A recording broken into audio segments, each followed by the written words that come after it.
ओशो महाराज की जीवनी।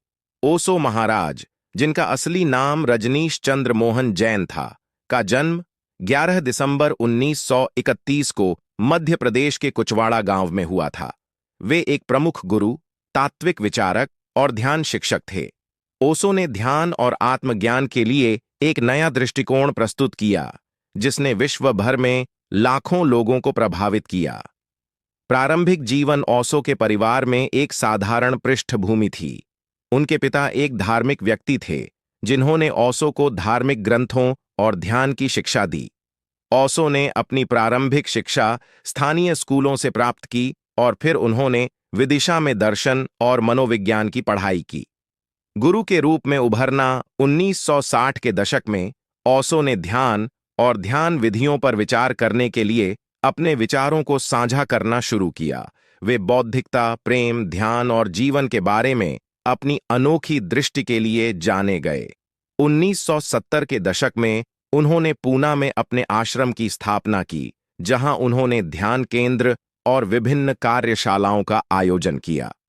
जीवन दर्शन ओशो का जीवन दर्शन प्रेम, स्वतंत्रता और आत्मज्ञान पर आधारित था। उन्होंने कहा कि व्यक्ति को अपने भीतर की आवाज सुननी चाहिए और अपने मन को मुक्त करना चाहिए। उनका मानना था कि ध्यान ही एकमात्र साधन है जिससे व्यक्ति अपने असली स्व को पहचान सकता है। अंतर्राष्ट्रीय पहचान। ओशो के विचारों ने न केवल भारत में बल्कि विश्व भर में लोकप्रियता हासिल की। उन्होंने अपनी पुस्तकें और संवादों के माध्यम से लाखों लोगों को प्रेरित किया। उनके अनुयायी उन्हें बाबा या ओशो के नाम से बुलाते थे। विवाद और आलोचना। ओशो की शिक्षाओं को लेकर कई विवाद भी हुए। उनके विचारों को कुछ धार्मिक समूहों और व्यक्तियों ने चुनौती दी। हालांकि उनके अनुयायियों का मानना था कि ओशो का संदेश प्रेम और सहिष्णुता का है। अंतिम वर्ष ओशो ने 1980 के दशक में अमेरिका में काफी समय बिताया, जहां उन्होंने अपनी शिक्षाओं को और फैलाया। 1990 में उनका निधन हुआ। उनकी शिक्षाएं आज भी लोगों को प्रेरित कर रही हैं और उनका आश्रम आज भी ध्यान के लिए एक प्रमुख केंद्र है। निष्कर्ष।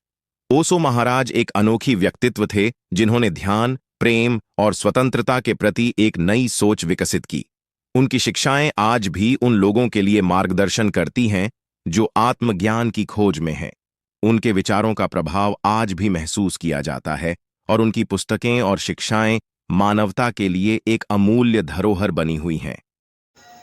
ओशो महाराज की एक बहुत ही सुंदर कहानी भी बहुत अच्छे ढंग से उन्होंने एक पेश की थी। वो एक ऐसी कहानी थी जिससे आदमी खुद उसको सुन के उसके प्रति इतना निर्दयी हो जाता था कि उस कहानी के बारे में सोचने पर मजबूर हो जाता था। उन्होंने एक कहानी सुनाई थी, दो उल्लू, सांप और चूहे की। उसमें दो उल्लू रहते हैं और दोनों उल्लू, एक उल्लू सुबह के नाश्ते के लिए एक सांप पकड़ के लाता है और दूसरा उल्लू एक चूहे को पकड़ के लेके आता है। तो चूहा जो था, उसने सांप को देखा तो उसके जितने भी बाल थे शरीर के, वो सारे खड़े हो गए। वो इतना भय से कांप उठा कि उसको लग रहा था कि अभी हम मारे जाएंगे, अभी हम मारे जाएंगे, अभी सांप हमको खा जाएगा, अभी हम मारे जाएंगे। ये चूहे के मन में बार बार यही पुनरावृत्ति हो रही थी, बार बार यही चल रहा था।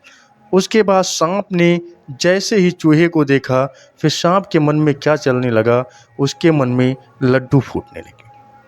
उसको लगा कि आज हमें सुबह का नाश्ता मिल गया, आज हमें सुबह का नाश्ता मिल गया। उसके मन में इतने बड़े बड़े लड्डू फूटने लगे। लेकिन दोनों को ये नहीं पता है कि उसके सामने मौत खड़ी है और वो मौत के मुंह में बैठा हुआ है।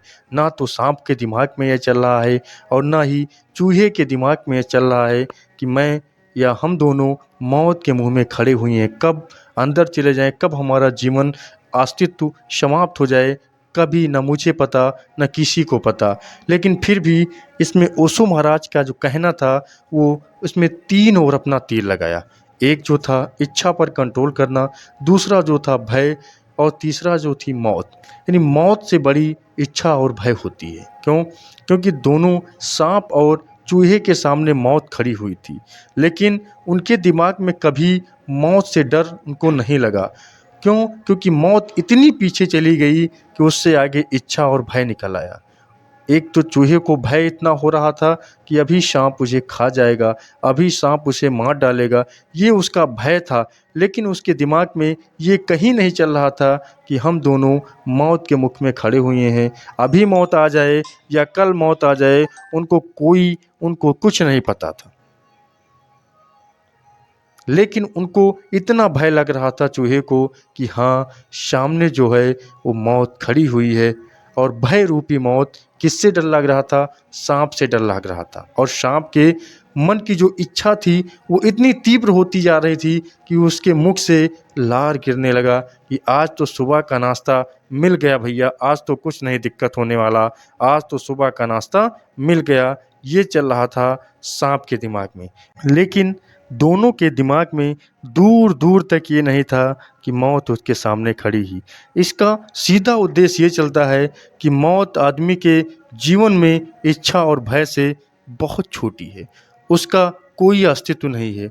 जितना इंसान अपनी इच्छा से और भय से आदमी डरता है या फिर इच्छाओं से उसके मन में ललक हो जाती है, उससे उसको मौत को कोई टेंशन नहीं होती है। क्यों? क्योंकि चूहे को जिस प्रकार मौत से भय लग रहा था और साँप को जिस प्रकार उसकी इच्छाएँ मौत से भी ऊपर उठ चुकी थीं, यही सिद्ध होता है कि इच्छा और भय के आगे मौत बहुत ही छोटी चीज़ है।